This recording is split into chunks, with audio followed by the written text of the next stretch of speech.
All right, welcome. So today we're going to be discussing percent yield and percent error. And by the end of this lesson, you should understand how percent yield and percent error are calculated and be able to calculate them yourself. So the first thing we have to do is differentiate between a theoretical yield and an actual yield. So a theoretical yield is the amount of product predicted to be collected. It's what we expect to get at the end of the day. The theoretical yield is calculated using stoichiometry.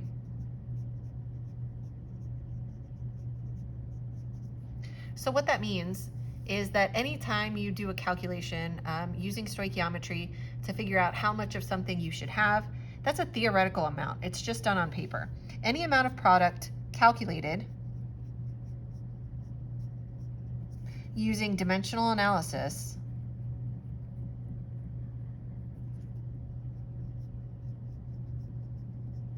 is a theoretical yield. It's just on paper. And so because that amount exists only on paper because you calculated it, we call it theoretical yield. Now the actual yield is something different. So the actual yield references the same product, but instead of being calculated, the actual yield is the amount of product collected during an experiment. This makes it very different from the theoretical yield. The actual yield is not calculated. So we're not going to do dimensional analysis for the actual yield. Instead, it's data collected during a lab investigation. So the theoretical yield is the calculated value that is our prediction of how much product should be made during an experiment. But it's just on paper. The actual yield is the amount of the product actually sitting on the scale. It's the data point that you collect during the investigation.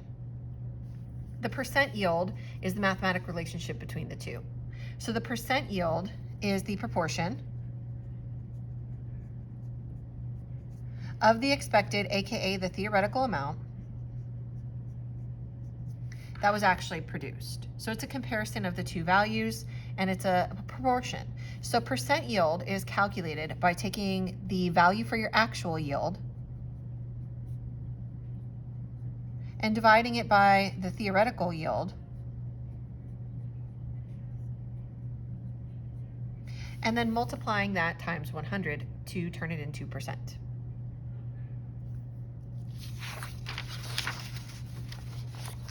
So percent error is slightly different. Instead of calculating how much of it we got that we were supposed to, the percent error sort of tells us how off we were from our target.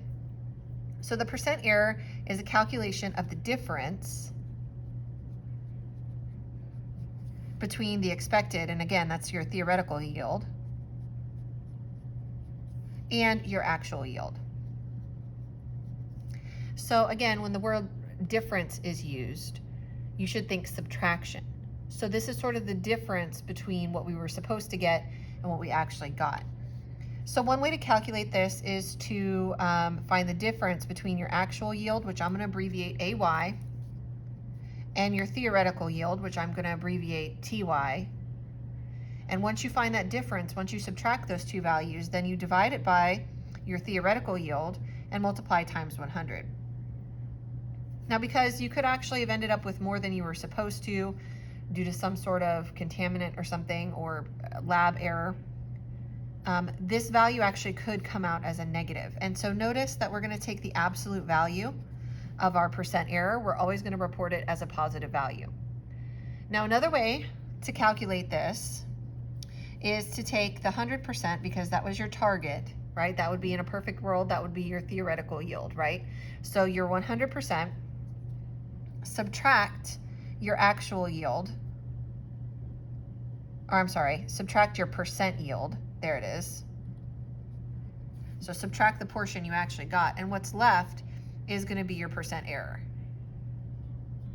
And again, you need to take the absolute value of this, because if you got a higher than 100% yield, if you actually got more than you were supposed to, and again, that could be due to some sort of contaminant or something, it's not possible to get more than 100% without some sort of contaminant or lab error, right? The law of conservation of matter says the most you should get is 100% of your theoretical yield. But if you had some sort of error, and you subtracted and you got a negative value, we would still take the absolute value and report it as a positive. And again, that's because if you had something like negative 10% error, that sounds like you almost did better than perfect. And so we're not going to report a percent error as a negative. We're always going to report that as a positive. So your percent error should always be a positive value, even if when you calculate it, it's negative. Okay, so let's take a look at this example problem here. We have to fix this a little bit because the coefficients here didn't exactly balance the equation. So given this equation, which if we balance it, you know, I have an even number of oxygens and an odd number on this side. I'm going to go ahead and double this. And then that gives me 4 iron, so I need to put a 4 here. So that actually is the correct set of coefficients to balance the equation. So given that balanced equation, calculate the percent yield and percent error if 15 grams of iron oxide reacts and 16 grams of product is collected. And the product here is going to be iron 3 oxide. So when they say that was the product, that's the only product in this equation, so that's the substance that was collected. So we've got 15 grams of iron oxide going in, and then at the end of the day, once the experiment was completed, we got 16 grams of this product collected. So let's talk about the process for analyzing a problem like this. The first thing is that you have to have that balanced equation. Really no way of getting around the balanced equation when we're doing stoichiometry, because it's that balanced equation that relates all of the different substances that we're talking about in this problem. So we have to have that balanced equation, and we went ahead and balanced that a minute ago. So then the next thing, we have to identify 2 things. So we've got 2 numbers in this problem now. One of them is the known value that we're going to actually start our stoichiometry problem with, and the other is the actual yield. Now the thing about the actual yield is that we're not calculating it. It's data about something that was collected in the lab. So when you're looking at your problem and trying to figure out what your actual yield is, you need to look for words like was collected, was obtained, was produced. And that's going to let you figure out which of the 2 values in the problem is the actual yield. So if I look back at this, I see the keywords here is collected. So that indicates to me that the 16 grams of product right here, this is the actual yield. So this is the amount that was on the scale at the end of the experiment. This is my actual yield. The known then is going to be this other value here, 15 grams of iron oxide. So this is the known value that I'm going to end up starting my stoichiometry problem with. What we're going to do is start with that known amount from the problem, and we're going to calculate the theoretical yield of the same substance, same units as the actual yield. And so the reason we're doing that is that when we do our percent yield calculation, we have to compare the actual yield and theoretical yield of the same unit of the same substance. If I was doing something and I was collecting Fe2O3, I need to compare what I actually got to what I was supposed to get, how many grams of Fe2O3 I was supposed to get, what was my theoretical yield of Fe2O3. So whatever the unit of your actual yield is, that's the wanted in your stoichiometry problem. That's going to be the wanted unit that you need to get at the end of your stoichiometry problem. So this is something really important right here. And the reason is that once we calculate that, that's going to be the theoretical yield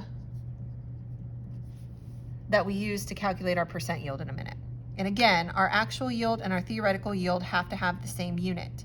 I need to compare grams of Fe2O3 that I got to grams of Fe2O3 that I was supposed to get. We have to compare apples to apples. And all that means is that if I was trying to figure out, you know, what portion or what percentage of my students came to school today, I would look at how many students are supposed to come to school today and look at the number of students that actually did come to school today. What I wouldn't do is look at the number of students that were supposed to come to school today and then count desks. That's a completely different value that doesn't allow for a correct comparison. So whatever the unit is in your actual yield, and in this case, It's right here. It's going to be grams of Fe2O3. That's going to be our wanted. And once we get that answer, once we figure out how many grams of Fe2O3, starting with our known here, are calculated, that's our theoretical yield that we can then use for our percent yield calculation. So let's go ahead and start this problem. There's some room on the next page. So we're going to start off with 15.0 grams of FeO. I'm going to drop that unit down to the bottom. Whatever unit I start with at the top, that same unit gets dropped to the bottom of my dimensional analysis. So you guys just need to get used to that process of automatically dropping that unit down. So one of the things that I've noticed is that sometimes in your work, what we're not doing is adding these up correctly. You need to make sure that when you add these up correctly, you're looking at the correct elements on the periodic table. So I've had a couple of kids that see an F and they just go for fluorine and that's it, because fluorine has an F in it as well. But this is Fe, that's my first element, and then oxygen is the second element. Every time there's a capital letter, that's a different element that I need to add to my total mass. And so in this case, I need to add iron and oxygen together. And when I do that, I get 71.844 grams. So that's the total mass of iron and oxygen together. Now that mass off the periodic table is always equal to 1 mole of that substance. Another mistake that I'm seeing kids make is that they are starting to use the coefficient everywhere within their dimensional analysis. So I'm well aware that for every 4 moles of iron oxide we start with, we need 1 mole of oxygen and we're going to produce 2 moles of iron 3 oxide. However, that mass off the periodic table is always equal to 1 singular mole of that substance. So you don't have to use the coefficient everywhere. In fact, the only place that you should be using the coefficients from the balanced chemical equation is within that mole ratio, which once we've converted our given to moles, that's exactly the next step. We need to take what we know about moles of iron 2 oxide and use that to figure out how many moles of iron 3 oxide should be produced. Again, that mole ratio, that relationship between the two substances, comes from the balanced chemical equation. And so what we know is that for every 4 moles of iron oxide that reacts, we're going to produce 2 moles of iron 3 oxide.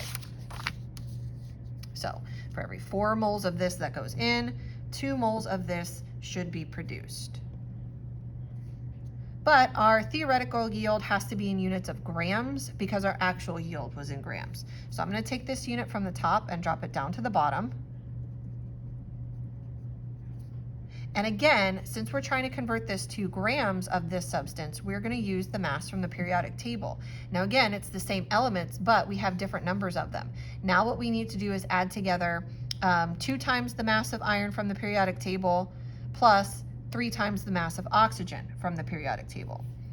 So 1 mole of this substance, and again, everywhere outside of the mole ratio, it should say 1 mole. So 1 mole is equal to that total of 2 irons and 3 oxygens from the periodic table. That's 159.687. And there's no special reason why I'm writing it like that. I'm just kind of sort of out of room. Okay, once I've got this set up, then what I need to do is multiply across the top. And again, we can put this in parentheses and multiply 15. We can skip the ones because mathematically they don't affect anything whenever we're multiplying. So 15 times 2 times 159.687. And then close the parentheses and hit divided by, and then open your parentheses again and multiply across the bottom. So multiply 71.844 times 4, and then close your parentheses. So I did this in my calculator, and this was the answer that I got. So I got 16.67 blah, blah, blah, blah, blah. So what we need to make sure we're doing is keeping the correct number of significant figures in our answers. 15.0 is going to be 3 significant figures. So this has to be rounded to contain 3 sig figs, and that's going to be 16.7 grams. So that's grams of Fe2O3. Now this was our calculated value. This is how much, if I start with 15 grams of reactant, this is how much product I was supposed to get. This is my theoretical yield. I now need to take my actual yield, which from the problem, if we go back and look at it, was 16 grams. That's how much was actually collected. So 16.0, divide that by the theoretical yield, 16.7, and then multiply by 100 to get my percent yield. And so if we do that, and we're gonna leave 2 decimal places here, it's gonna be 95.81%. So that actually tells us we did pretty good in this experiment. We got 95.81, almost 96% of what we were supposed to. So we definitely collected most of what we needed to.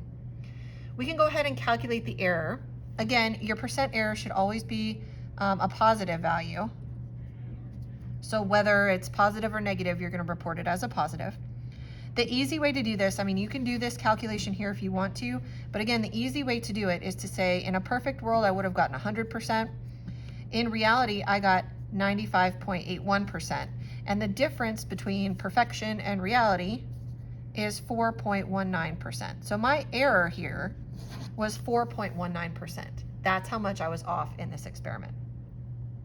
So I hope this guys helps you guys figure out percent yield and percent error. This is something that can be important outside of chemistry. Anytime somebody is producing something, it's important to look at how much is supposed to be made versus how much is actually being made, and figure out why you have a difference there in order to maximize the efficiency of your production. So I hope this helps you guys with those calculations.